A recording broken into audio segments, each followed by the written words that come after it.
Patuloy ang magandang kampanya ng Pilipinas sa ginaganap na World Games sa China. Kilalanin natin ang mga atletang Pinoy na nakasungkit ng medalya sa agenda report ni Sheila Salaysay.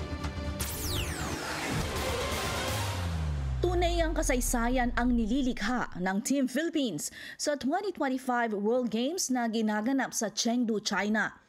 Sa isang record na 48 atleta, ang pinakamalaking delegasyon na ipinadala ng bansa sa kasaysayan ng World Games. Handa na ang Pilipinas na ipakita ang galing sa iba't ibang sports gaya ng billiards, dragon boat, jiu-jitsu, muay thai, wushu at marami pang iba. Patunay ito ng pag-unlad ng ating sports programs at sa pagsusumikap ng mga Pilipinong atleta na makilala sa pandaigdigang entablado. At sa kabila ng matinding kompetisyon, nagawang makapasok ng Pilipinas sa medal tally na nagbibigay inspirasyon sa buong bansa. Unang naghatid ng medalya si Kayla Napolis nang makuha niya ang silver sa women's jiu-jitsu -52 kg category. Sinundan nito ni Carlos Bailon Jr. na nagdala ng bronze medal sa wushu sanda matapos ang isang kapanapanabik at dominanting panalo laban sa matibay na kalaban mula sa Kazakhstan.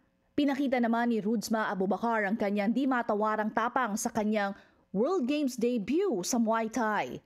Bagamat napilitang mag-forfeit sa bronze medal match dahil sa injury sa ilong, hindi nawala ang kanyang determinasyon. Tinalo niya ang world number 1 na si Anastasia Mikhailenko ng Ukraine sa quarterfinals at nagbigay ng matinding laban sa semifinals laban kay Xiaohui Liu ng China.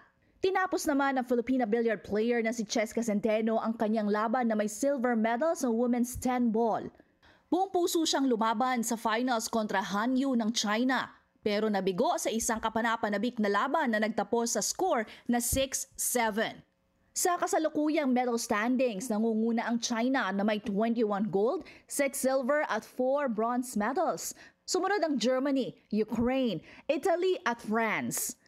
Nasa ika-48 na pwesto ang Pilipinas, Austria at Vietnam sa ngayon na may 2 silver at 1 bronze medal. Pero hindi rito nagtatapos ang laban para sa Pilipinas.